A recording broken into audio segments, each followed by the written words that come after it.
ভাই বোন বন্ধুরা এবং আমার সকল ফেসবুক ফ্রেন্ডদের জানাই আন্তরিক শুভেচ্ছা ও অভিনন্দন। আজ আপনাদের কাছে আমি একটি কথা নিয়ে এসেছি, একটি আর্জি নিয়ে এসেছি। অবশ্যই আপনারা আমার ভিডিওটি কেউ ধাক্কা দেবেন না, কেউ স্কিপ করবেন না। যদিও একটু বড় ভিডিও, তারপরে আপনাদের কাছে অনুরোধ রাখবো যে আপনারা অবশ্যই আমার ভিডিওটি কন্টিনিউ করবেন। প্রথমে আমি ধন্যবাদ জানাই ফেসবুককে যে আমাকে সেটআপ দেওয়ার জন্য। আমি সামান্য একটি তার কর্মী হিসেবে যে আমাকে সেটআপ দিয়েছে, সেখান থেকে আর্নিংয়ের একটি সুযোগ করে দিয়েছে। এর জন্য ধন্যবাদ ফেসবুককে। আমি আরও ধন্যবাদ জানাই আমাদের সকল ফেসবুক ফ্রেন্ড ফলোয়ারদের, যারা আমাকে সাপোর্ট করে এখনও সুন্দর একটি অবস্থান তৈরি করে দিয়েছে। এছাড়াও আমি ধন্যবাদ জানাই আমাদের প্রিয় নেতা তারেক রহমানকে, যিনি বাংলাদেশে না আসলে হয়তোবা আমার আইডিটা এত ভাইরাল হতো না, এবং তার ভিডিও, তার মেয়ে জাইমা রহমানের ভিডিও ছাড়লেই আমার ভিডিওগুলো ফরে তো চলতো এবং চলে। তো এজন্য তাকে ধন্যবাদ, জাইমা রহমানকে ধন্যবাদ। আর আমি চাই যে আমার বর্তমানে একটু ডাউন হয়ে যাচ্ছি, এখান থেকে যেন অবশ্যই আমি বের হইতে পারি। এজন্য আপনাদের সকলের ভালোবাসা চাই।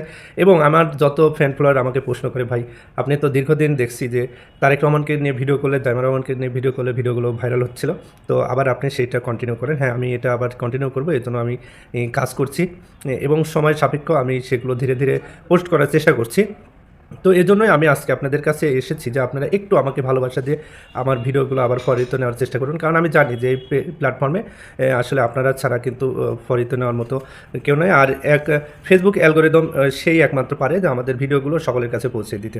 তো আমি চাইবো যে এখান থেকে আমি যেন একটা ভালো পর্যায়ে যেতে পারি। আর অনেকের প্রশ্ন যে ভাই আপনি কি তাহলে এই যে তারেক রহমান বর্তমান সময়ের প্রধানমন্ত্রী হলো, আপনি কি কোনো আশা করছেন? আমার একটাই আশা যে আমি দেখছি অনেকেই জাতীয় সংসদে দর্শক সারিতে অনেকের জন্য সিট বরাদ্দ করা হয়েছে। তো ওখানে যদি আমি একবার যেতে পারতাম, আমার একটা স্বপ্ন। তো আমি সেই সংসদ ভবনের সাধারণ দর্শকের জায়গায় আমি বসে উপভোগ করতে চাই যে জাতীয় সংসদে আসলে কীভাবে অধিবেশন হয়। কেননা যে আমরা তো কখনো এমপি মন্ত্রী হয়ে হয়তো বা যেতে পারবো না। তো সাধারণ দর্শকের যেহেতু একটি সুযোগ আছে, আমি ওটা হওয়ার জন্য খুবই আশাবাদী।